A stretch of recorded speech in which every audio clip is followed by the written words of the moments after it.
Welcome to the 6th episode of the Glen Moe Tour of Broadway.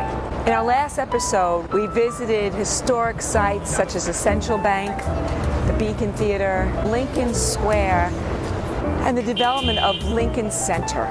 And then we ultimately ended up here at Columbus Circle. So today's episode, we start at 59th Street and we continue our journey south. So let's go.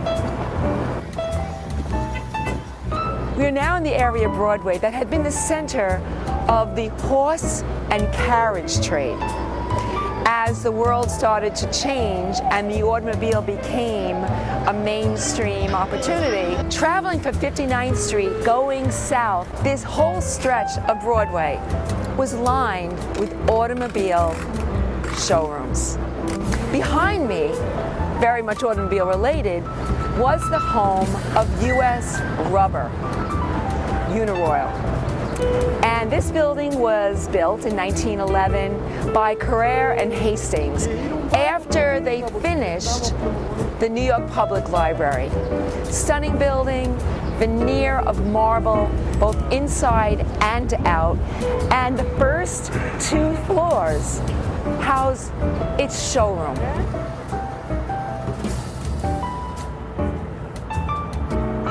So this building behind me looks modern, but it is part of Automobile Row. General Motors moved here in 1927. Recently, a glass curtain was put around this building. And if you look carefully, you can see the old facade was maintained. Prior to the glass curtain, you can see the building right across the street, which was a traditional brick building, is what the original GM building looked like.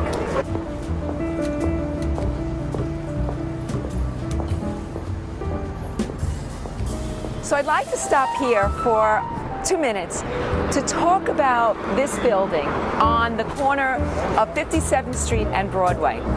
It is the home, or was the home, of the Peerless Car Company. And many of you may not even know that car company existed, but it was founded 1900 in Cleveland. It was a manufacturer of high-end luxury cars, but it's also a company that developed the innovations that many of us experience today. They had a front-mounted engine where the back wheels were controlled through a shaft. Peerless was the first car company that had electric lights, and it also had the first closed body. Peerless, because it was a luxury car, unfortunately did not survive the Depression. And these buildings were designed to be harmonious with the Broadway Tabernacle, an amazing, glorious church that stood just next to these 2 buildings and unfortunately no longer exists.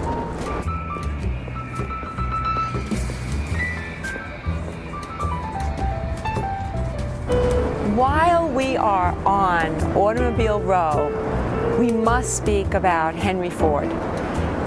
An engineer in 1891 working for Edison Illuminating Company in Detroit. As he did well at that company, he had some time to really focus on his own experiments with the gasoline engine. He gained notice by Thomas Edison as he began to build the quad cycle and ultimately left the Edison company and with backing started the first of his many companies.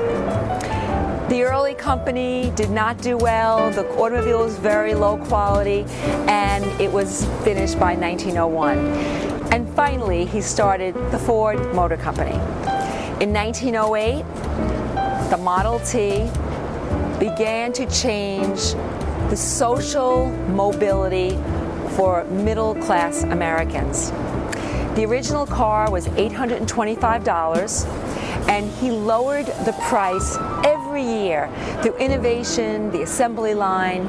By 1916, the car was only $360, and by 1918, a half of all the cars in this country were Model Ts, and they were all black. because that was the paint color that was the fastest to dry. Henry Ford had decided to start a presence on the East Coast, the Ford showroom, right here at 1710 Broadway. The beauty of this building was inside in the showroom. Walnut wainscoting, a white marble staircase, very high ceilings to show his vehicles to New York. We have now arrived at the Ed Sullivan Theater.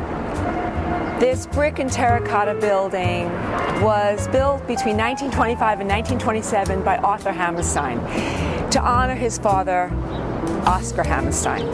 Inside, which is landmarked, there are stained glass windows that reflect Oscar Hammerstein's operas.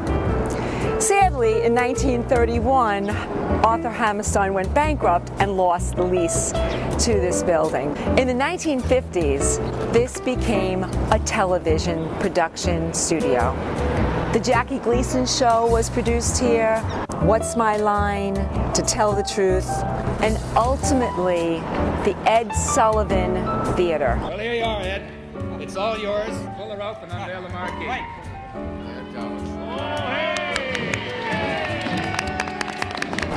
The Ed Sullivan Show was one of the most famous TV shows in history.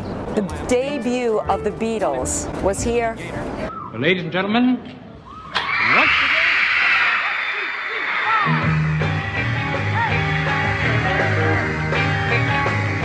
Well, she was just 17. 73 million viewers watched the Beatles, half of all households in the United States.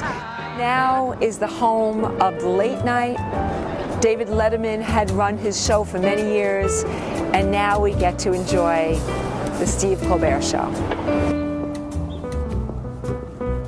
We had just crossed over 53rd Street, and I see behind me a Broadway theater, which means that we are now at the top of Times Square.